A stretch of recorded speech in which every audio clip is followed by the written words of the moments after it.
Sure, you were live. Welcome, everybody, to the Thursday, June 16th edition of the Virtual Planning Commission meeting.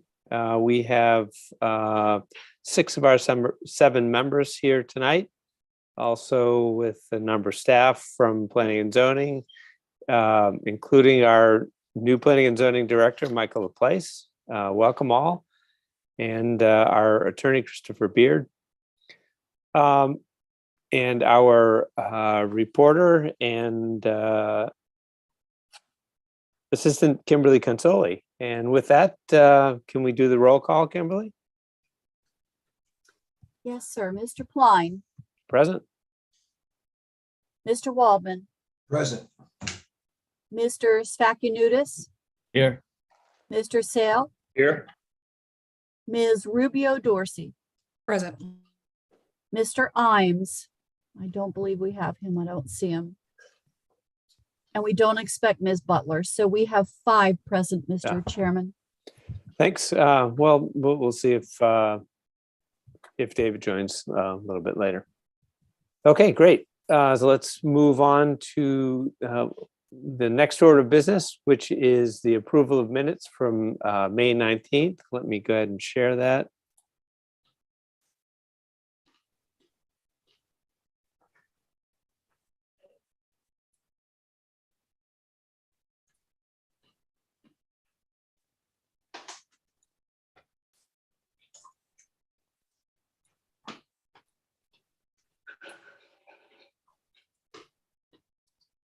Okay, hopefully everybody's had a chance to review these. The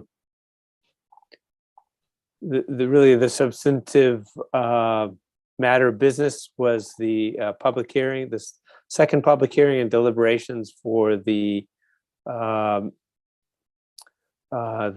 capital improvement plan, which we approved and or recommended approval, and 0922 off-street parking requirements for food establishments that we had the second part of a public hearing and deliberations on. Anybody have any comments about that? Or if not, I'd entertain a motion to approve these minutes that Kimberly sent around. I'll put the motion to approve the minutes as presented. Do you have a second? Second. Thanks. Any discussion?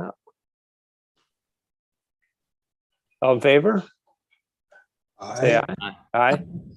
Any not in favor or abstaining? I was abstaining since I wasn't here for that. Yeah. Okay. Thanks. Okay. Great. Those minutes from 19th are approved. Next order of business is, as I mentioned, the approval of findings for 0922 off-street parking requirements for restaurants. And so we have sent a couple versions of those around today. And I'll show the most recent version that I had that took what Bob and Teresa had done, and I made some edits. I don't know if people have had a chance to review that yet, since it was today. But I'm sharing those now, and so I don't know if you want to take a few minutes to read those over.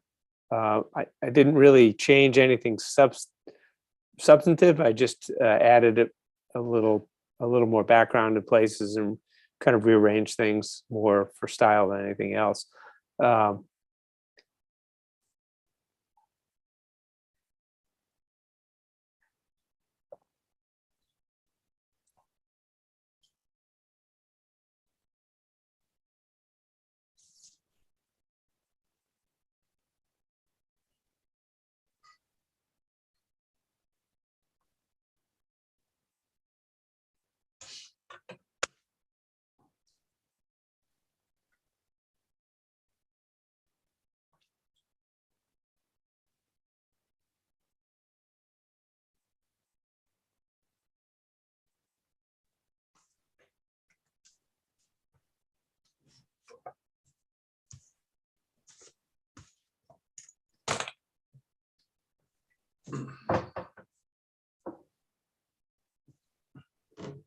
Sorry if you're reading, I'm just going to scroll down to the.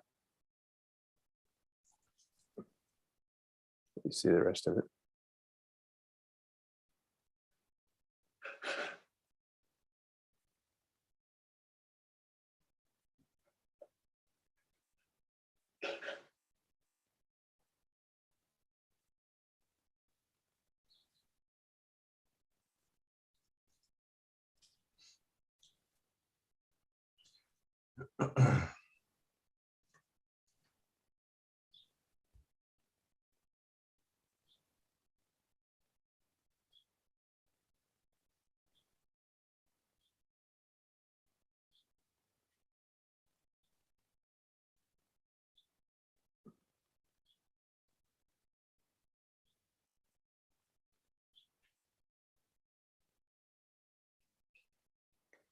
In the last part, in the recommendation, those four conditions are the same.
So let me know if you guys are finished reading or And you met June 7th on this?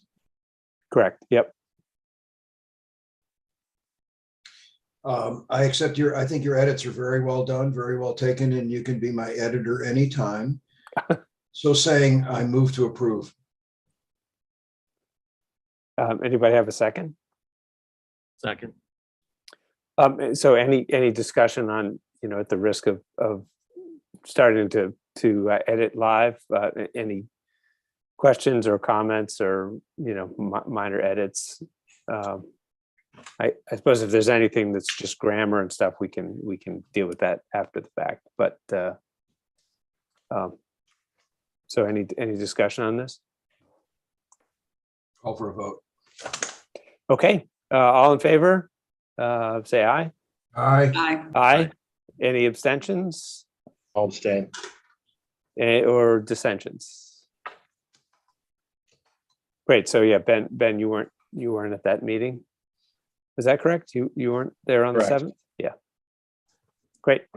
Well, thank you guys. So those findings, I will get those sent over to Jackie ASAP, and she'll reformat them into the proper format. And thank you, Teresa and Bob, for working that out. And I think this is a nice set of recommendations. Okay, on to next order of business. Let me put the agenda up here.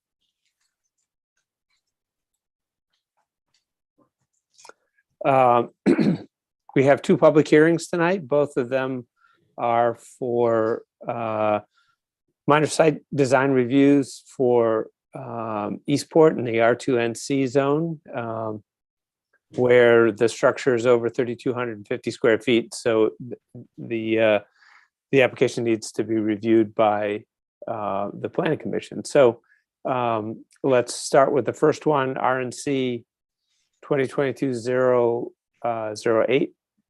And so who's going to handle that from staff? That's me, Cynthia Godinez. Okay. Cynthia, do you want to start us off, and then I assume you'll so start us off, and then have the applicant or the applicant's architect is going to talk about that? Yep, that's Okay. correct. So this is case RNC 2022-008. The location is 424 Second Street. As you said, this is for the 3250 rule. If a structure is greater than 3250, then it needs to come to the Planning Commission for review and approval. This is because it's in the R2 and C district, which requires site design review. This needs, this is 3250 because it's actually a two-family dwelling. The subject property itself, the one side of the dwelling at 424 Second Street isn't 3250, but the whole structure itself, since it's a two-family dwelling, is 3250. The applicants are Charles Needleman and Sarah Sweeney, who are the property owners, and they are requesting the minor site design review to enclose a porch, an existing covered porch, and they want to redesign the second floor balcony, and they are changing the deck as well. That's probably about all I have to add to that, except whatever I provided in my staff report and that we're recommending approval. No, I do have something else to add. The property's been posted with the public notice sign. The notification by mail has gone out. The newspaper ad was placed, and we've received no public comments to date. Great. So is next either the applicant or designee going to walk us through the plans? And I have the digital plans here. If you guys want me to display anything, if you want to do a screen share and drive through, that's fine also. I guess, Sarah, do you want to start, or do you want me to start walking everyone through? You're on mute, Sarah. Yep. Yeah, go ahead, Alex, please. Okay. Let's see here.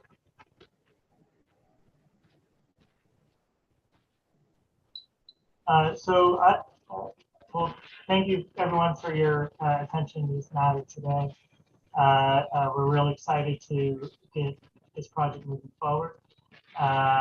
This is just a very simple, small porch that we're looking to close to expand an existing living room. The photo on the left of the screen is an existing conditions photo with a porch basically pocketed inside the volume of the existing structure. The supporting post on the left corner will stay as existing. The two interior walls that show the three windows and then the one 4-panel sliding door will be removed. Basically just be cased openings for the new living room inside. Two new walls will be built that will use that corner post as a pivot point and then enclose that space and be used as interior square footage. The rendering on the right shows the result of what we are looking to do. Basically, another 4-panel door of the same spec as the one that we are removing will be moved forward approximately 8 feet, and again be in line with the existing header and beam underneath this existing 4-panel slider on the second floor. The balcony overhead, all of the structure will remain. We're simply removing this knee wall to improve the sight lines outside of the door and just improve the livability of the balcony itself. Again, all the structure will remain. We're simply removing or adding aesthetics and materials, and as well as opening up the railing. All of the existing cedar siding will be reused and added to. All of the color schemes will remain the same. None of this structure and work is visible from the street. And then lastly, this gray deck that's currently at grade will be reduced in favor of open ground space. It's just enough for a landing, but essentially the square footage of the open deck will be cut in half. So that's a general overview of the work of the exterior. Again, just the interior is opening up those two existing windows and doors into cased openings. And that's the extent of the permit that we're requesting. Well, thanks for the overview of those pictures. That those weren't in the package, and they nice to have a before and after rendering. That's very helpful. Does this seems pretty straightforward to me. Any of the commissioners have questions, either for the applicant or the architect?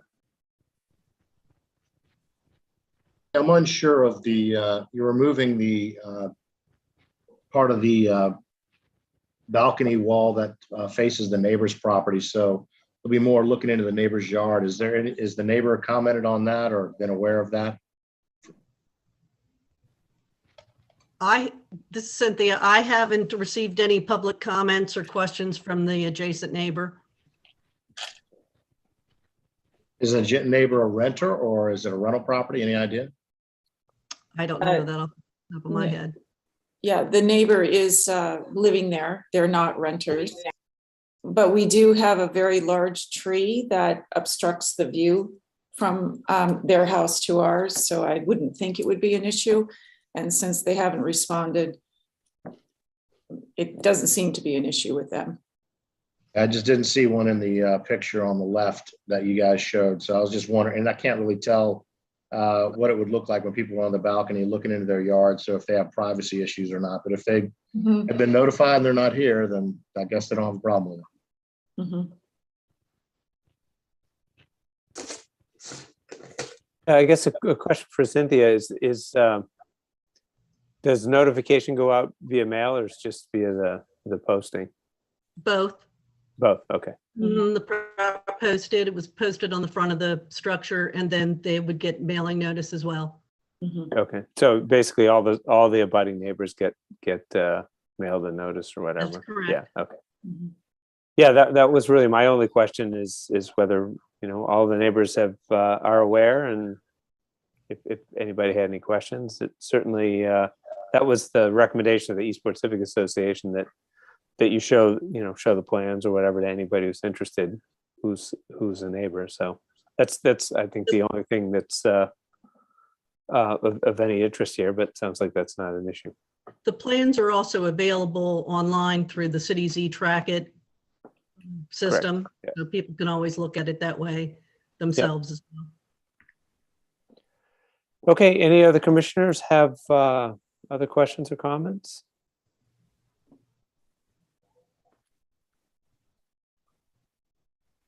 Okay, well, at this point, we will officially open the public hearing.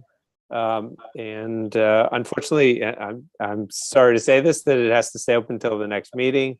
And then we will close it pending and then deliberate, pending any comments from the public. But, I apologize that it's going to take a couple more weeks to get through something that's fairly straightforward. But unfortunately, or fortunately, depending on your viewpoint, that's the way the rules set up. But it sounds like it's pretty uncontroversial. But we'll wait until the next meeting and hopefully get you a decision by then. But thank you for the presentation. And if nobody else has any other questions or comments, we can move on to the next item.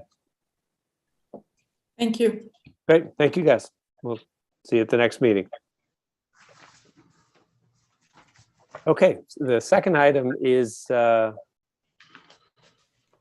2021-029 minor site plan review application by Pamela Braden, trustee for proposed Waterside sunroom addition to existing dwelling structure, total square footage over 3,250 square feet on property located on 9 Eastern Avenue. This one's a little bit more complicated, I guess. Cynthia, this one's yours also. Yes, it is. This is an existing single-family dwelling, and there are some stormwater issues that this project wants to address, and this is the way that they want to address it, by adding a rear sunroom that sits between two existing wings of the dwelling, and it's going to sit on what's an existing impervious patio at this point. This project also received there were some review letters by ECA, by their Architectural and Zoning Committee. ECA originally asked for some revisions to the architecture, and they redid that, and then they sent it back. We sent it back to ECA, and they did accept or like the revisions to it. Haven't received any public comments on this project either, and I'm sure that the architect and engineer can step you through this project. It is a little more complicated than the first one. Great, thanks. We'll go ahead and take it away. Whoever's going to present. You're on, I think Right, you're on mute. You're muted. Hi, everybody. I'm Craig Martin. I'm one of the principals at Spire Architecture. We're the architecture firm that is responsible for the submission process. I guess basically you probably have seen the plans and have the review packet. I'm glad to chat about any of those plans as needed. I guess I would say basically the reason we're here is because this existing property is over the 3250. There's no additional square footage that's being added. There's a living space that's being converted to a garage. And that space is being converted into this space. So I guess by technicality, we're presenting to you guys. But I think that unless we want to talk about plans, that, as Cynthia said, that has been through the ECA process. Hopefully, if you guys need any conversation or review about that, glad to chat about it. Kevin Scott, who is in the process here, has seen that. Cynthia has been a part of it. And most importantly, the engineer that is part of the I guess the design process, they can speak more to the stormwater management, the lot coverage, I guess the details of the improvements that have been added to the site that have been above and beyond the stormwater management process. So however it is that you guys would like to proceed, whatever we can answer, please let us know what the best use of your time is. If you've already seen the plans, don't want to waste your time. Sean Robinson is here. He might be the best person to speak about the engineering pieces of things. Other than that, any questions, we are glad to walk you through whatever is most viable.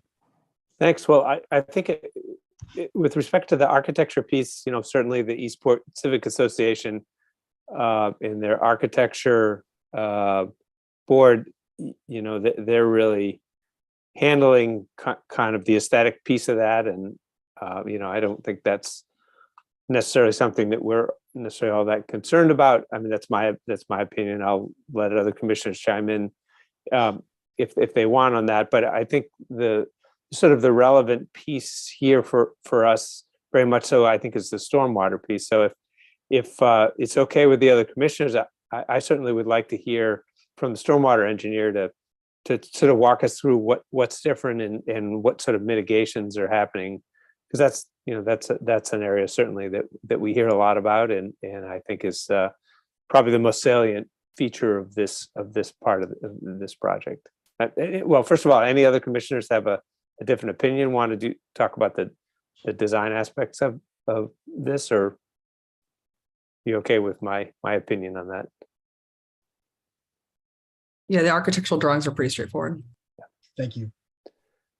Okay, great. So yeah, why don't you have whoever's your engineer in the stormwater sort of walk us through. Sean, Devin, you guys good to present? Excellent. Thank you. Great. Thanks. Good evening, everyone. I'm Sean with Sean William Land Strategies. We're a multidisciplinary firm that focuses on the 100-foot buffer, expanded buffer, and critical area.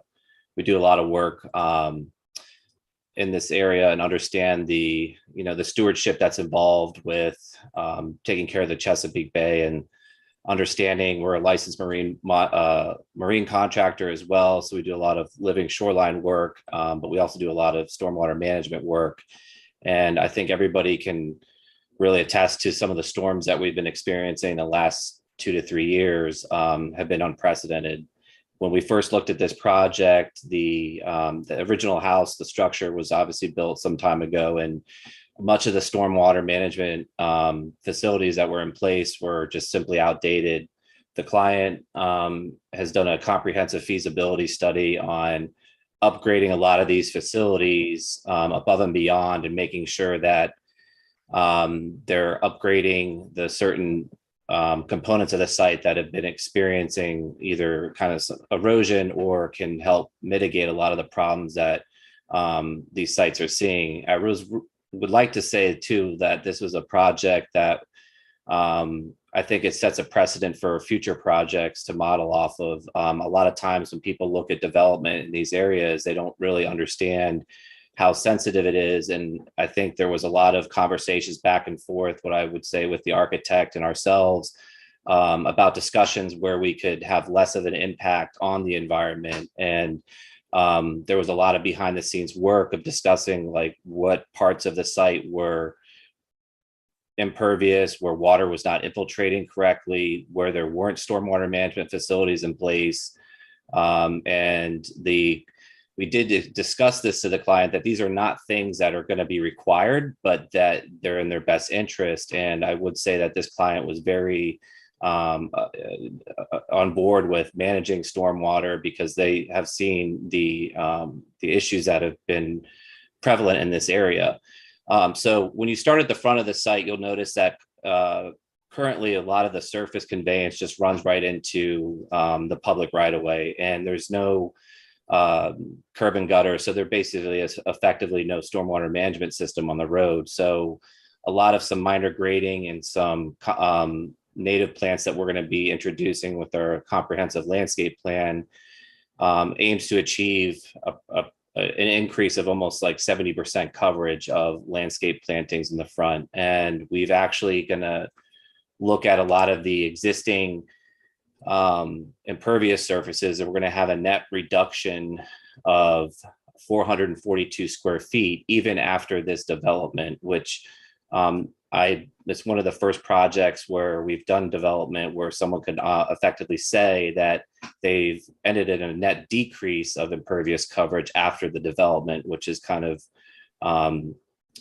something to be really looked at. And I think it sets a precedent for other people in the critical area to understand that, we don't need to have all this impervious lot coverage. And I would also like to note that even with that final net decrease, there's still going to be roughly 2,186 square feet less than the total amount that's allowed in this zoning designation, which again, I think is a very admirable position to take. And I think that that's going to be very important to set that precedent that a lot of these projects don't need to go to the threshold. And but there's a lot of parts of this project that are going to help increase the stormwater retention. So we actually are proposing a retention area that's not utilized in one of the back areas on the top terrace thing, because we had a couple meetings with Matt Waters before he left with a stormwater management problem that was in a pinch point of the house where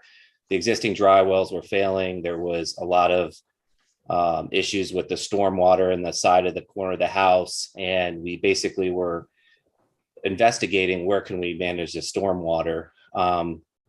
So our goal was to basically introduce this structure to move all these pipes and get things stormwater managed into a retention area, so a rain garden area on the back side of this house, so that the water could have effectively just hold in place during a high storm event. And then our goal is as well on the top of this roof structure is, although not required, we understand that it doesn't have any impact on impervious lot coverage, is to have a green roof. And one of the most important aspects of that too is it was going to help clean a lot of the rainwater off, and then again just create more of an environmentally friendly ecosystem. So one of the biggest things too I'd like to note too is that I think having this type of principle or this outlook on these types of properties compounded would really make an impact, especially for the public infrastructure, is that it puts less of a burden on inlets and stormwater management facilities, because all the stormwater on site is now being managed on site. It's not conveying onto the road, it's not conveying into the bay, and there's a very dense riparian buffer that's being proposed. Yeah, so obviously you see I've shared the landscape rendering, just so if there's anything on that you want me to point to, just let me know. Yeah, and there's what's important to realize too is that there's a lot of plants that we're going to be specifying that are rhizomes. They're native plants that are going to keep reseeding. I think that from the landscape architects, which is Devin's side of this, is that she really took time to specialize plants that would get effectively good ground cover. The stormwater management report, which was appended on the submittal, shows that the existing landscape there's a lot of rill erosion, dirt that's exposed, mulch, and that's not really good for stabilization. It's also not good for mitigating a lot of the issues that we're seeing with these heavy downpours. So a lot of that, those dense fibrous root systems will help retain a lot of that water. It'll help basically incubate a lot of the existing trees. We did a whole forest stand delineation here, which will protect their root systems and make sure that they have great viability in the future. And I really have to commend, because we do a lot of these projects in Anne Arundel County, Queen Anne's County. I really feel like this was a really good project that could be a staple project for the Critical Area Commission to understand how the stewardship of a homeowner could take precedent on why these implementations of these certain types of plants can really have a net gain effect. And really, in the end, if you are doing a development project, regardless of like the size, that at the end of it, it's going to have a really net gain in the environment, because usually and most times, as we know, it's the opposite. So I had a couple of questions just for clarification. So on the left side of the rendering here is Eastern Avenue. Yes. And so right off the street, there's going to be a rain garden that helps treat some of the water that comes off the impervious surfaces before it gets out, rather than just immediately washing out in the street. Is that how I read that? Yes, correct. And then you'll see on one of the sections, there's a profile that shows, water's a game of inches, holding, just getting a little bit of a berm and doing a little bit of somewhere for the water to freeboard so it can get into these planting zone areas before it just washes out into the road, was critical. I think that would be critical for both the plant health, but then also reducing the stress of it's an open section road, and there's just a lot of erosion that unfortunately is happening downstream, and we're trying to prevent, at least on this property, show that all the water is now being contained on this site. And our goal too is to eventually, underneath this phase, is that we're going to go through and reduce the amount of impervious lot coverage as well with the driveway, by putting in runners as well, which is pretty common. Right. So that, and then you also installing a dry well out on the Waterside. Is that? Yeah. So there's a microbiome swale that's going to be, you can kind of vaguely see it outlined. It's a rectangular, right? It's to right below that, adjacent to the pool. Right. Yep. And then all of the downspouts that were previously going to dry wells that were located on the foundation, right adjacent to the foundation, and compromising the concrete was actually spalling. So unfortunately, I think we've learned that clean stone is a better medium to put in these dry wells. Back when these dry wells were put in, they used what's called a bank and run gravel, which has a lot of fines and sediment, which unfortunately migrated towards the pipes, and they weren't conveying. You're effectively holding water, but not letting it perk through the soil profile, and it wasn't moving during overflow events to secondary measures. So using all the knowledge and doing comprehensive stormwater analysis, we basically decided that it would be best served to get it into this retention area, where we're going to have native plants that are going to basically create a great profile of roots that can just temporarily hold that water and then allow it to recharge upland before it hits the subsequent layer, because that elevation up there is approximately 7 feet higher. So we wanted to make sure that we were retaining all that on that area. And the last question that I had was, so the things right close to the riprap, is that also filtration related, and that's new? Correct. Yeah, that was something else that we were proposing, is to put, again, that's another critical area. The existing area is it's vegetative turf, grass, and having a riparian buffer of, again, dense native plantings that can help heat some of those head cuts that get created along the revetment and really create a stable, that how revetments work is that there's a 2-to-1 slope typically, and then there's the run up area, and that run up area and the transition is when it meets the grade is very critical, because when that water recedes back, the integrity of those grades need to stay in place. So our goal was to get, again, some dense fibrous plant medium in there that's better than turf, that we won't have any kind of subsidence or slumping behind the revetment to get that really good transition, but then also make sure that as water recedes back, that it's cleaned, it's filtrated, and it doesn't it doesn't bring any kind of sediment with it. So those were the questions I had. Any other commissioners have questions about the stormwater, the landscape architecture, or? Mr. Robinson, you made some interesting comments. Among them, effects or consequences, that sets a standard in some way for highly urbanized areas that have waterfront, such as all of Eastport. What is it that, what kinds of policy suggestions do you have that could lead, should be in place?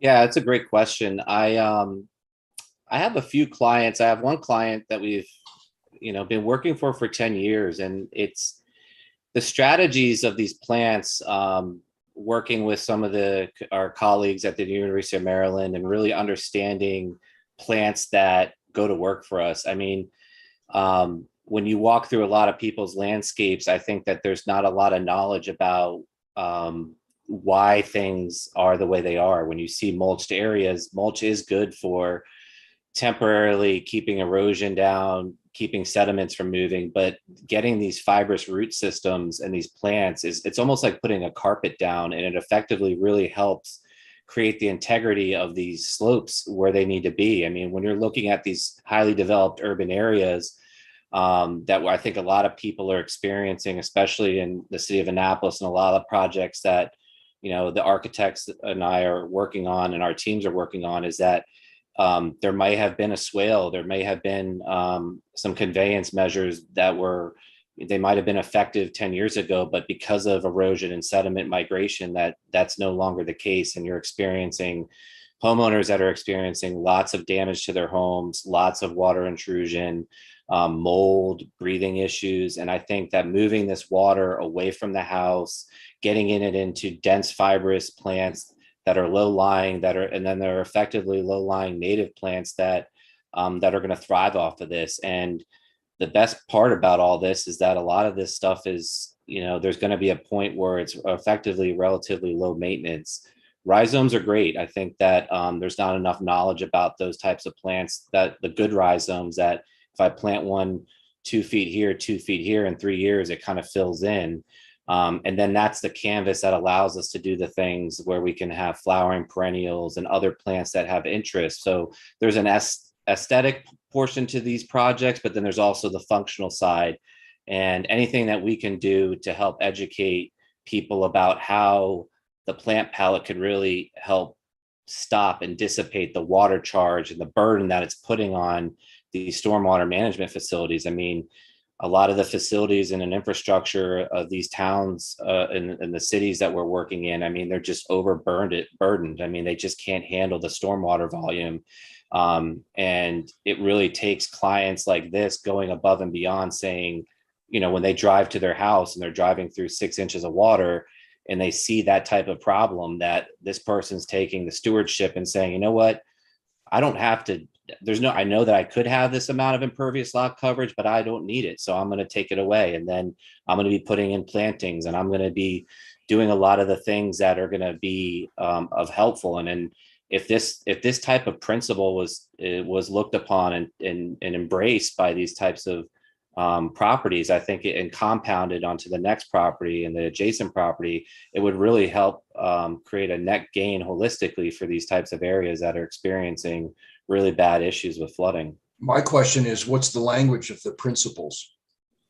I think the language of the principles And has you to, know, it would be interesting because we keep this moving tonight. What would be really helpful is if you stepped back, perhaps spend a little bit of time thinking through, if you were to tell every other landscape architect working in the city of Annapolis, like what are the goals we're striving for? What are the minimums that we should be imposed? And put it down in writing and then bring it to us in 2 weeks and display it. Okay. yeah, we would be happy to do that. Great. Because yes, I think that would be very interesting. The other thing I wanted to point out, do I have this right, that there are 41 3-gallon shrubs, 45 5-gallon shrubs, 6 7-gallon shrubs, and 2005 native perennials, and 2,375 more perennials? Correct. So we have a project, we actually have another project in Weems Cove that we probably planted. It's been in a couple of articles, but we probably planted over 10,000 perennials on the steep slope embankment. And when you look at an ROI of a cost analysis and the adjacent property that has really bad erosion, he's probably saved himself the burden of a several $100,000 project to stabilize the steep slopes. It's a comprehensive landscape, installation. I mean, it's an attitude, right? It's an attitude, but there also needs to be education, and there also needs to be some very clearly defined requirements. Right. Okay, thank you. I got it. I'm glad I took a closer look at the drawings. Yeah, good. Thanks. As they say, no good deed goes unpunished, but we appreciate the help for the future on this with us. Yeah, that would Much be appreciated. voluntary on your part. Yeah.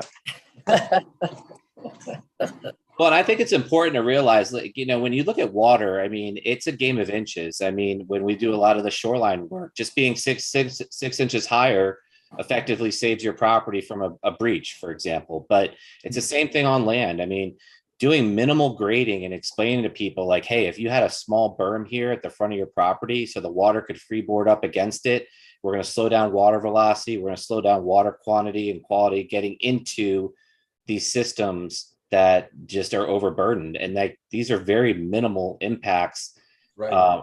Economically. I mean, they're not expensive things to do, but that there's not enough dissemination of educating people how to do this. And I will recommend these clients that they really understood that. Great. And one last question I had was whether you typically have a sort of a recommended maintenance schedule for these bioswales, again, so they don't get ultimately clogged up and lose their efficacy.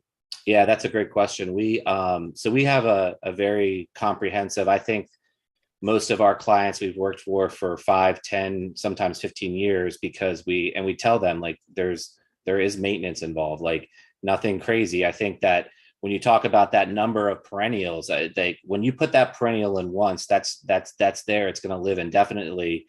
And there's very minimal maintenance, but it's not like you're going to have to mulch that every year, because that compounds and that's a cost burden on our clients. So we've done analysis saying, okay, I'd rather have you put these 2,000 low-lying perennials.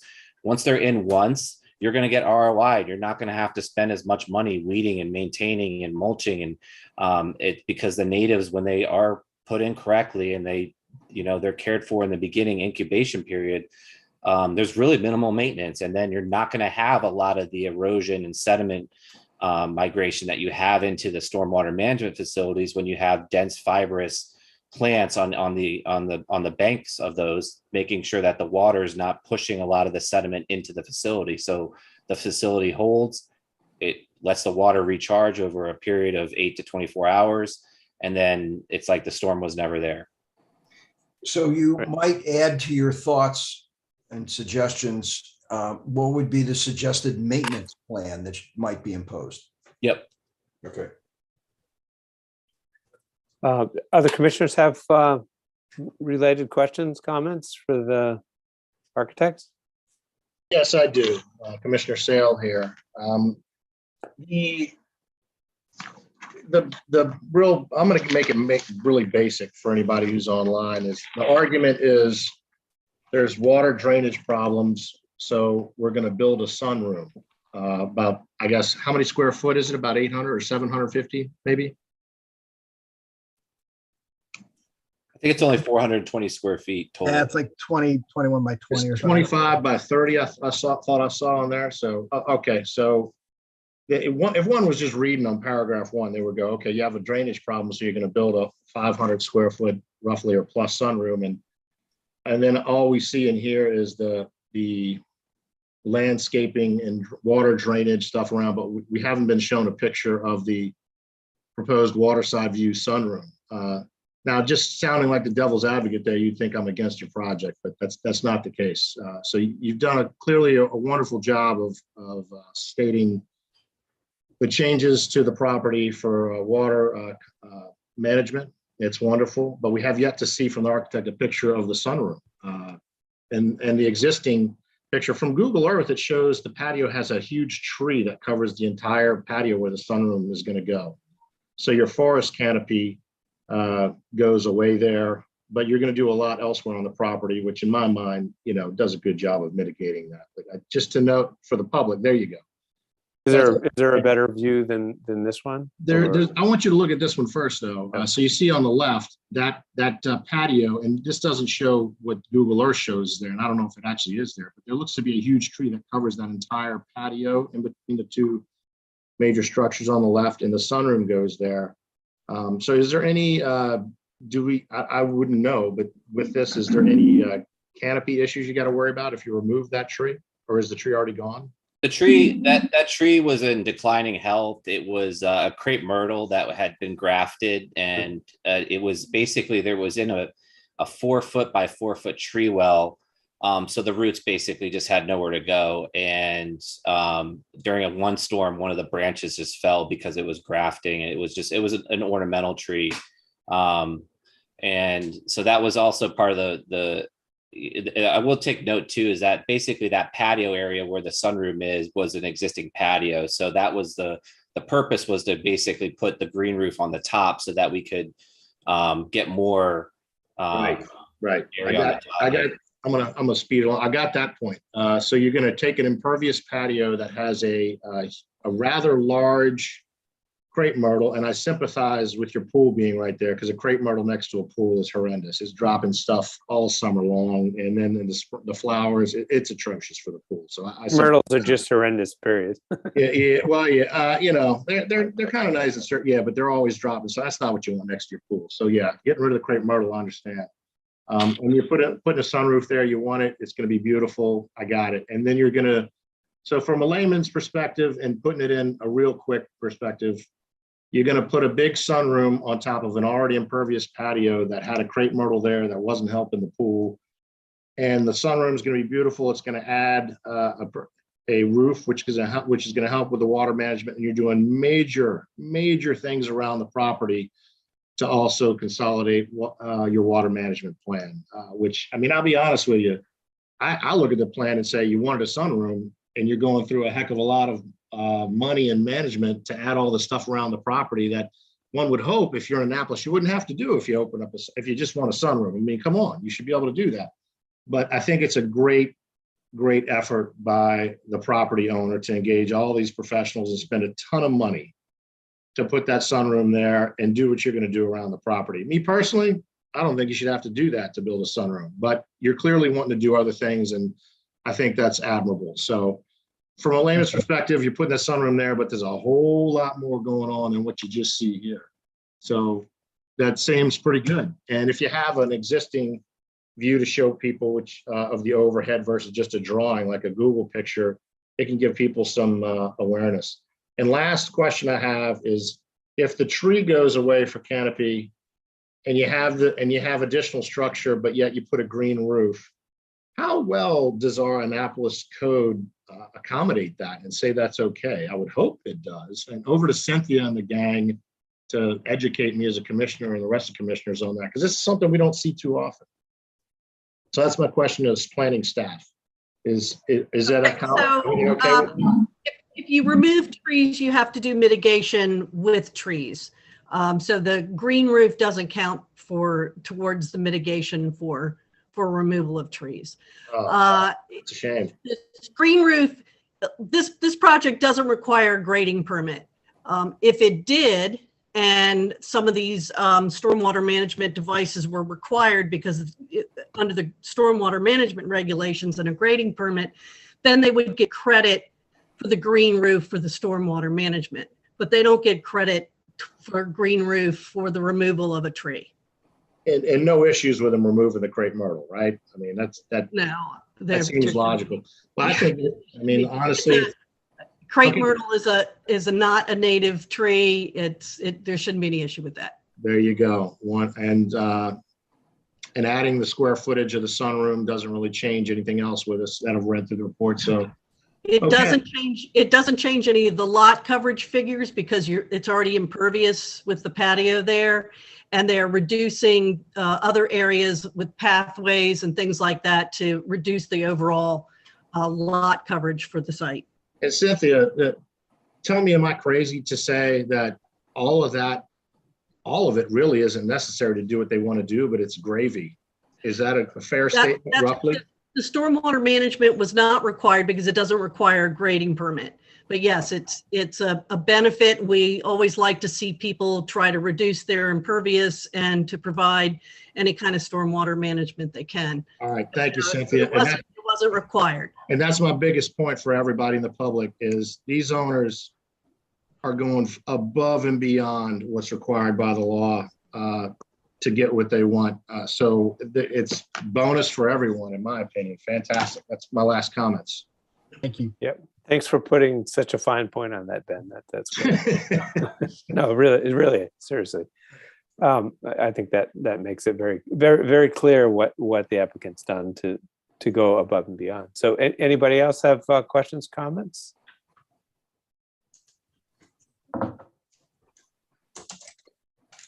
Well, if nobody else has questions, we'll go ahead and open the public hearing for this.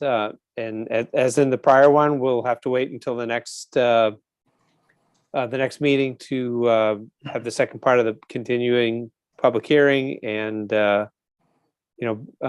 pending any comments from the public or neighbors, etc. We would close it out at the next meeting and deliberate and go from there. So I think the next meeting we should have come to closure on this. But just the last thing that I had is I assume you have not had any negative comments from neighbors, etc. No, not at all. Actually, both neighbors on each side have been very helpful and very supportive of what we're trying to get done. They've been living it for a couple of years and they fully embrace it. So I think it's been very positive. Great. I'm sure the stormwater management certainly helps them too. Okay, well, thank you guys. I appreciate it. And we will see you at the next meeting. Yeah, thank you all for your time. Thanks for your time this evening. Thank you. Thank you.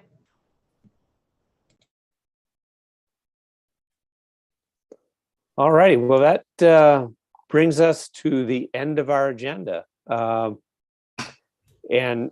amazingly, one of the few meetings of the Planning Commission in recent months that we get done in about an hour. But thank you all for having concise presentations and keeping things moved along. At this point, I would entertain a motion to adjourn. I'll make a motion that we adjourn. I'll second that.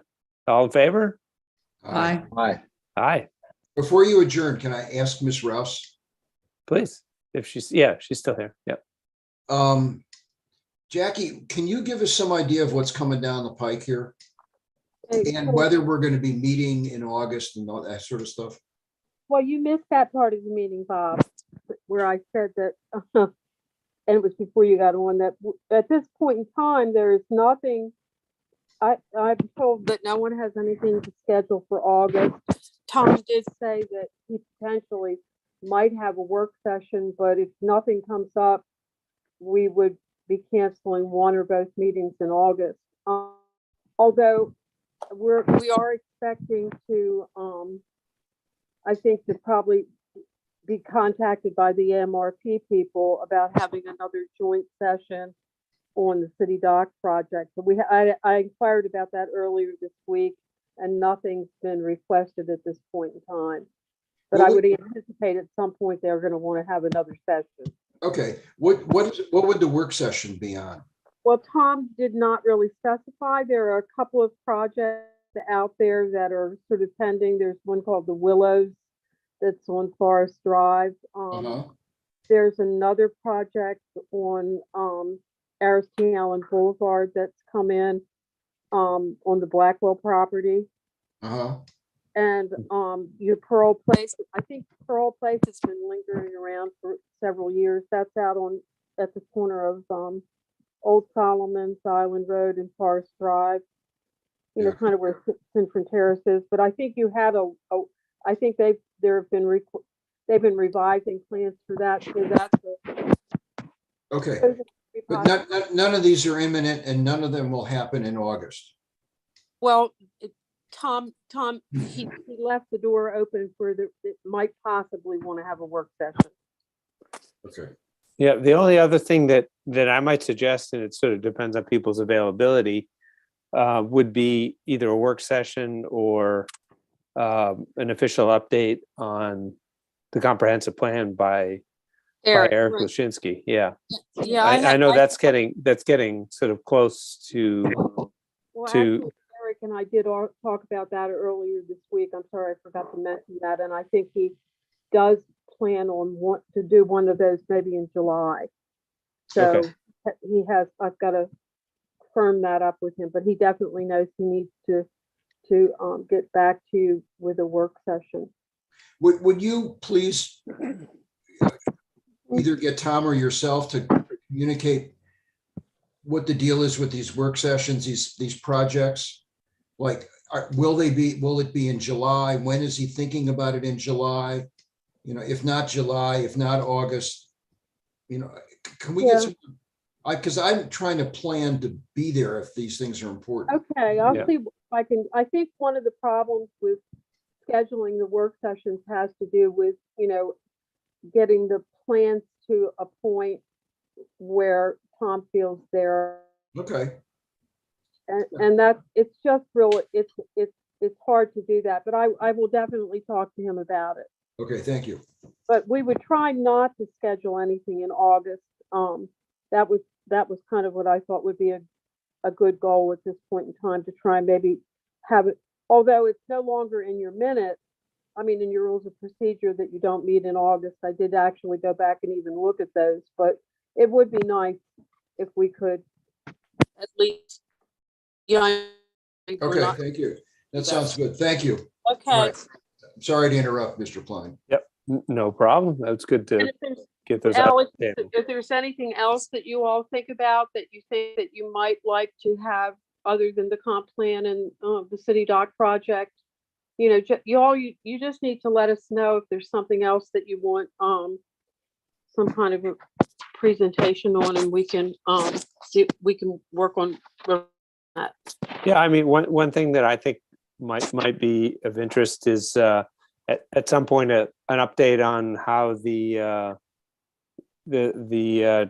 transportation micromobility transportation initiatives are going. You know, it's only been a few weeks now, but it would be nice to see what some data looks like, and at some point in a month or two. Are you talking about the bird stuff?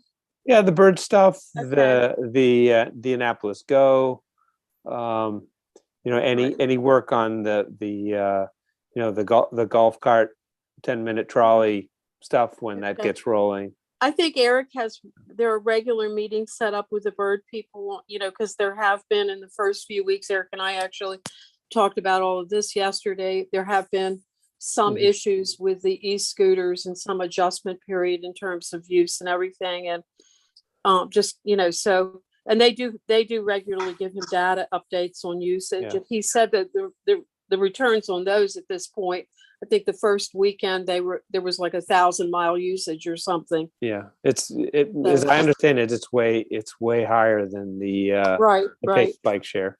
But perhaps one of the, and I can talk with Eric about this, but perhaps he could wrap all of the sort of Okay. transportation things that includes. He gave a presentation to the Anne Arundel County Bicycle Commission earlier this week that talked a lot about infrastructure. Bicycle related infrastructure that obviously works well with scooters and other mobility stuff, that maybe that all that stuff could be wrapped together. Right. If Alex, it might be a good idea if you just send him an email and communicate it, because directly with him, you have a lot of thoughts on that, and I don't need to be the middleman. Yep, I will do that. Okay, super. Great, thanks. Thank you. Okay. Any other commissioners have anything for the good of the order?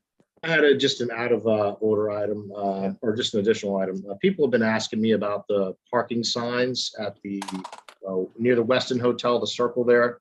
You come down West Street, and the first thing you see is that beautiful circle we had with the artwork in the middle, and the artwork's gone. And now we have big old wooden park signs, Park Annapolis right there. And people are wondering, is that temporary or is that permanent? You know what I mean? When you drive down West Street, right when you get to the Westin Hotel, the circle there. And it makes sense to let people know, but is that going to be temporary or permanent? I think a lot of that signage that was recently put up in conjunction with the closing of Hillman Garage to make sure that, but we can, and it was, which would probably not be a permanent thing, but we can inquire about that too, Ben. Yeah, that's some people are asking me about that because they're worried that it's going to balloon into then more signs and more.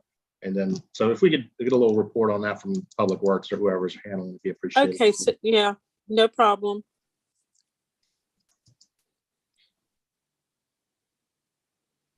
Right. Thanks. Anybody else have any burning issues they want to bring up? All right. Well, I think we had a vote to adjourn, and I think we're adjourned now.